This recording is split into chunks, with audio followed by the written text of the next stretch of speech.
प्रियो, कई संदर्भों में परमेश्वर के महान महान दास, उनके जीवन में वो कब मरेंगे उस समय को या संदर्भ को कुछ ना कुछ जान लेते थे या परमेश्वर उन पर प्रकट करते थे। मैं शीघ्र ही मरने वाला हूं, शीघ्र ही मैं जीवन यात्रा समाप्त करने वाला हूं, इस तरह कहते हुए ही अपनी सेवकाई को अद्भुत रूप से समाप्त किए ऐसे लोग हैं।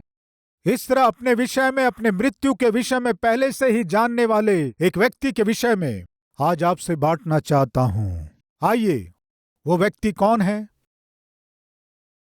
उनके विषय में बाइबल में क्या लिखा है। सबसे पहला, उनकी एक इच्छा थी। कौन सी इच्छा? अंतिम इच्छा।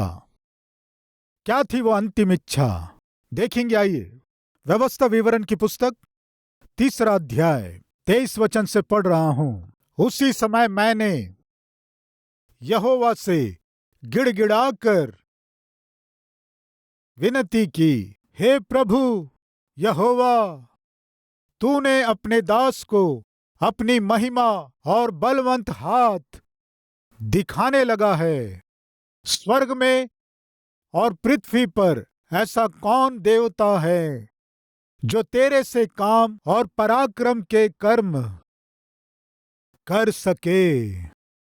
इसलिए मुझे पार जाने दे कि यरदन पार के उस उत्तम देश को, अर्थात उस उत्तम पहाड़ लाबानोन को भी देखने पाऊं। प्रियो, ये प्रभु का दास, उनकी अंतिम इच्छा क्या थी? प्रभु प्रभु, मेरी अंतिम इच्छा है एक बार यरदन पार करके तेरे प्रतिज्ञा किए गए उस भूमि को मैं देखने की आशा कर रहा हूं। अंतिम इच्छा। प्रियो, यदि हम अपने बच्चों से बहुत प्रेम करते हैं तो यदि वो बच्चे कोई इच्छा जाहिर करेंगे तो हम उस इच्छा को शीघ्र पूरा करते हैं। इस दास से परमेश्वर बहुत प्रेम किया। ये दास परमेश्वर से आमने सामने बात किया, फेस टू फेस परमेश्वर से बात करने की संगति को, ऐसे अवसर को वो पाया था। ऐसा प्रभु का दास गिड़गिड़ा रहा है, प्रभु पिता, मेरी एक इच्छा है, जीवन में मैं कुछ नहीं चाहा, ये अंतिम इच्छा है, इसके अलावा और कुछ नहीं चाहूंगा। प्लीज पिता, क्या है बताओ। एक बार तूने जो अपनी प्रजा और हमारे पितरों से प्रतिज्ञा किया ना, उस प्रतिज्ञा के देश को मैं देखना चाहता हूं। एक बार मैं उस स्थान में कदम रखना चाहता हूं। ये कहकर ये दास परमेश्वर के सामने गिड़गिड़ाया, विनती किया, निवेदन किया।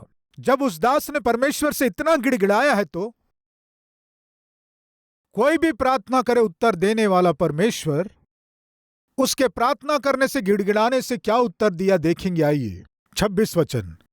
परंतु यहोवा तुम्हारे कारण मुझसे रुष्ट हो गया और मेरी ना सुनी, किंतु यहोवा ने मुझसे कहा, बस कर, इस विषय में फिर कभी मुझसे बातें ना करना। तुम इस यरदन के पार नहीं जा सकते। प्रियो, ये कैसी कठोरता है। प्रियो, क्यों परमेश्वर इतनी कठोरता से एक दास की प्रार्थना को और उसकी अंतिम इच्छा को ना सुनकर, फिर कभी इस प्रार्थना को मत करना, फिर कभी प्रतिज्ञा के देश में जाऊंगा मत कहना। प्रियो, क्यों परमेश्वर इतना क्रोधित हुए? प्रियो, परमेश्वर क्यों जिस दास ने परमेश्वर से आमने सामने बात किया था, वो भविष्यवक्ता जिसने लंबे समय तक परमेश्वर के पीछे चला, ऐसे दास की अंतिम इच्छा को परमेश्वर क्यों पूरा नहीं किए? क्यों पूरी नहीं करूंगा, फिर इस बात को मत कहना, इस तरह क्यों बोले? कारण क्या है? प्रियो, निश्चय से जानने की जिम्मेदारी हमारी है। आइए देखें, व्यवस्था विवरण की पुस्तक 1 अध्याय 37वां वचन। मुझ पर भी यहोवा तुम्हारे कारण क्रोधित हुआ और यह कहा, तू भी वहां जाने न पाएगा। नून का पुत्र यहोशू जो तेरे सामने खड़ा रहता है, वह तो वहां जाने पाएगा, इसलिए तू उसको हियाव दे, क्योंकि उस देश को इस्राएलियों के अधिकार में वही कर देगा। निश्चय परमेश्वर फिर से कह रहे हैं। गिनती की पुस्तक 27वां अध्याय, यहां विस्तार रूप से देखते हैं 14वां वचन। क्योंकि सीन नामक जंगल में तुम दोनों ने मंडली के झगड़ने के समय मेरी आज्ञा को तोड़कर मुझसे बलवा किया और मुझे सोते के पास उनकी दृष्टि में अपवित्र ठहराया। यह मरीबा नामक सोता है जो सीन नामक जंगल के कादेश में है। मूसा, तुम महान अगुवे हो, मैं ना नहीं कहता।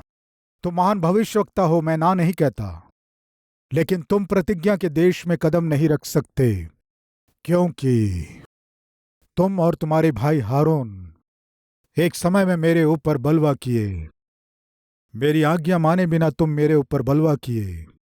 गिनती की पुस्तक 20वां अध्याय 7वें वचन से। तब यहोवा ने मूसा से कहा, उस लाठी को ले और तू अपने भाई हारून समेत मंडली को इकट्ठा करके उनके देखते उस चट्टान से बातें कर, तब वह अपना जल देगी। इस प्रकार से तू चट्टान में से उनके लिए जल निकाल कर मंडली के लोगों और उनके पशुओं को पिला। यहोवा की इस आज्ञा के अनुसार मूसा ने उसके सामने से लाठी को ले लिया। मूसा और हारून ने मंडली को उस चट्टान के सामने इकट्ठा किया। तब मूसा ने उनसे कहा, हे दंगा करने वालों, सुनो, क्या हमको इस चट्टान में से तुम्हारे लिए जल निकालना होगा? तब मूसा ने हाथ उठाकर लाठी चट्टान पर 2 बार मारी और उसमें से बहुत पानी फूट निकला और मंडली के लोग अपने पशुओं समेत पीने लगे। प्रिय, परमेश्वर ने मूसा से कहा था, तुम उस चट्टान से बात करो। कहने से मूसा आवेश में आकर, क्रोध में आकर, गुस्से में आकर क्या किया जानते हैं आप? उस चट्टान पे लाठी से 2 बार मारा। इस तरह मारने पर भी वहां की आवश्यकता के कारण परमेश्वर अद्भुत काम किए। जब सब पानी पी रहे थे, आनंद कर रहे थे, परमेश्वर मूसा और हारून को देखकर कहा, मूसा, हारून, मेरी बात ध्यान से सुनो। क्या है वो? 12वां वचन। परंतु मूसा और हारून से यहोवा ने कहा, तुमने जो मुझ पर विश्वास नहीं किया और मुझे इस्राएलियों की दृष्टि में पवित्र नहीं ठहराया, इसलिए तुम इस मंडली को उस देश में पहुंचाने ना पाओगे जिसे मैंने उन्हें दिया है। मूसा, तुम्हें प्रतिज्ञा के देश में जाना था। प्रतिज्ञा के देश को तुम्हें अपना बना लेना था। लाखों लोगों की अगुवाई करने वाले अगुवे थे तुम, लेकिन तुम्हारे किए गए गलती के कारण तुम और तुम्हारा भाई हारून, तुम दोनों प्रतिज्ञा के देश में किसी भी हाल में कदम नहीं रख सकते। परमेश्वर फैसला कर दिए। प्रियो, ये घटना कब हुई थी जानते हैं आप? जब मूसा 39 वर्ष जंगल की यात्रा कर चुका था और एक कदम आगे बढ़ाता तो वह 40वें वर्ष में प्रवेश करता। प्रतिज्ञा के देश में कदम रखने के लिए अंतिम वर्ष में मूसा आ रहा था। 39 वर्ष बीत चुके थे।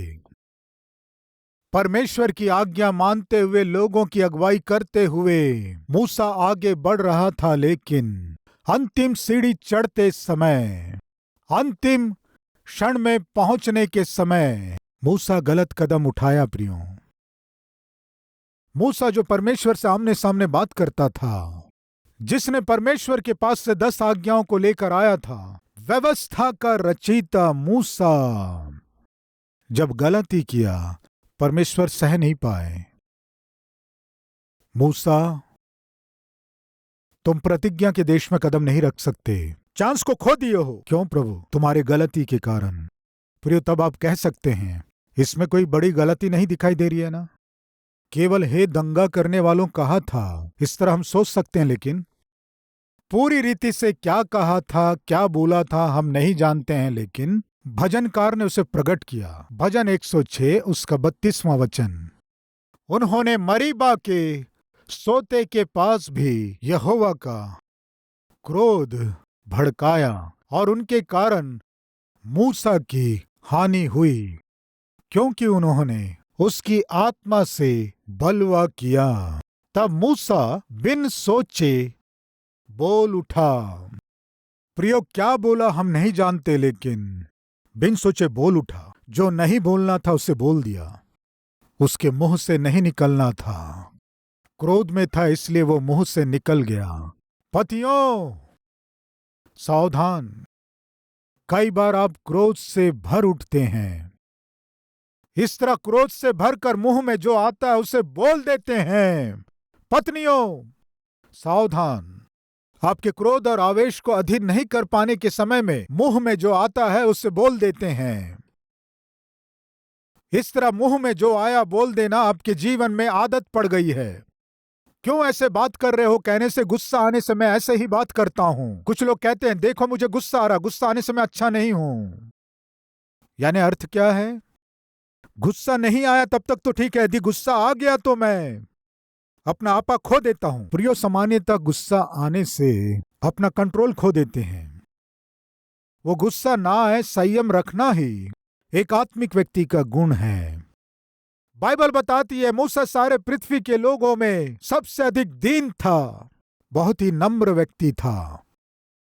ऐसे दीन और नम्र व्यक्ति में ही शैतान क्रोध लेकर आया। ऐसे नम्र व्यक्ति को ही उसके आसपास के लोगों के द्वारा उसके क्रोध को भड़का दिया। आज इन बातों को सुनने वाले भाई और बहन कृपया सुनिए। आप कितने आत्मिक हो, आप कितने प्रार्थना करने वाले हो और कितना अच्छा जीवन क्यों ना जी रहे हो, शैतान क्या करता है जानते हैं? आपके चारों ओर के लोगों के द्वारा आपको भड़काता है। आपके साथ काम करने वाले कर्मचारियों के द्वारा आपको भड़काता है। आपके आस पड़ोस के लोगों के द्वारा शैतान भड़काता है। आपके रिश्तेदारों के द्वारा भड़का सकता है, पत्नी के द्वारा, पति के द्वारा, बच्चों के द्वारा भड़का सकता है, सहकर्मियों के द्वारा भड़का सकता है, क्लासमेट्स के द्वारा भड़का सकता है। कुछ ना कुछ करके आपके जीवन को शांति रहित, मेल रहित करना है। आपका क्रोध भड़क कर आप बातें करो, ऐसे करना है। आपको भड़काना है, आपको कंट्रोल रहित करना है, आपको गुस्सा और जलजलाहट दिलाना है, आवेश के साथ आप भर जाना है, उस आवेश में नाना प्रकार की बातें आप करना है, मन मर्जी से आपके मुंह से गालियां निकलना है, उसके बाद आप बहुत रोना है। यही शैतान चाहता है। प्रियो, बाइबल बताती है क्रोध को त्यागो, जलजलाहट को छोड़ दो।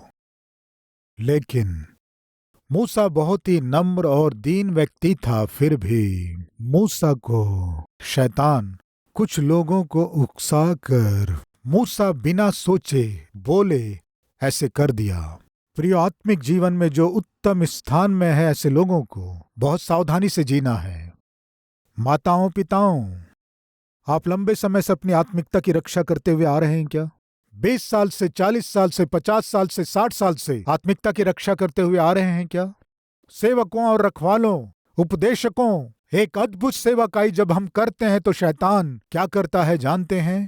हमारे चारों ओर के लोगों को उकसाता है कि वे हमें तंग करे, परेशान करें। इस तरह हमें क्रोध उत्पन्न करने की कोशिश करता है शैतान। वह चाहता है कि हम अपने मुंह से गलत बातें बोलें, हम अपनी गवाही को खो दें, हम अपनी पवित्रता को खो दें।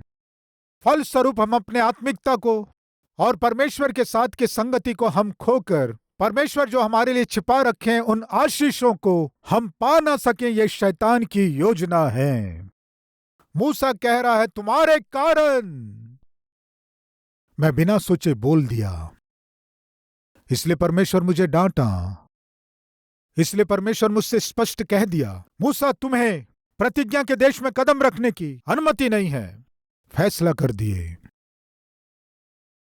प्रियो, लेकिन मूसा परमेश्वर के सम्मुख गिड़गिड़ाया, प्रभु एक बार जाकर देखूंगा पिता। 39 वर्ष तक आपकी आज्ञा तोड़े बिना मेरे चारों ओर के लोग मुझे जितना भी रुलाए, मुझे सताए, सहते आया हूं, बिना सोचे बोल दिया, मुझे क्षमा कर। एक बार मुझे जाकर देखने दो। कहने से परमेश्वर उसे स्पष्ट बता दिए, मूसा, मैं जितना प्रेमी हूं उतना ही धर्मी हूं। मैं पाप को बिल्कुल सह नहीं सकता। तुम फिर कभी प्रतिज्ञा के देश में जाना चाहता हूं, बिल्कुल मत कहना। ये कहकर क्रोधित हुए।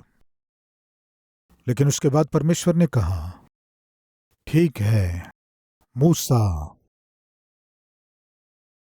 एक काम कर। क्या है प्रभु? एक बार जाकर आ जाऊं क्या? नहीं। फिर क्या करूं प्रभु? बताता हूं, आओ।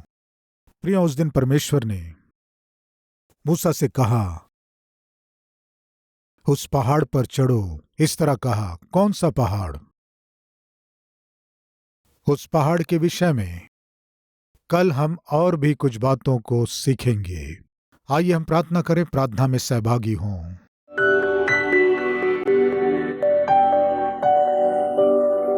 महान पवित्र प्रेमी परमेश्वर पिता, मूसा जैसा व्यक्ति ही जब गलती किया, जब पाप किया, आप दंड दिए बिना रह नहीं पाए, तो हमें और कितना सावधानी से जीना है और कितना सुरक्षित जीना है। पिता, पिता, निरंतर आपके ग्रहण योग्य, निरंतर आपके महिमा के योग्य, खराई और धार्मिकता से, पवित्रता के साथ आपकी महिमा के लिए हम सब जी सकें, सहायता कीजिए। यीशु के नाम से मांगते हैं पिता, आमीन। प्रिय मित्रों, इस संदेश के द्वारा आप आशीष पाए हैं तो लाइक कीजिए, सब्सक्राइब कीजिए, शेयर कीजिए। इस संदेश के द्वारा आप कैसे आशीष पाए हैं कमेंट कीजिए। कल सुबह फिर मिलेंगे, तब तक के लिए शलोम।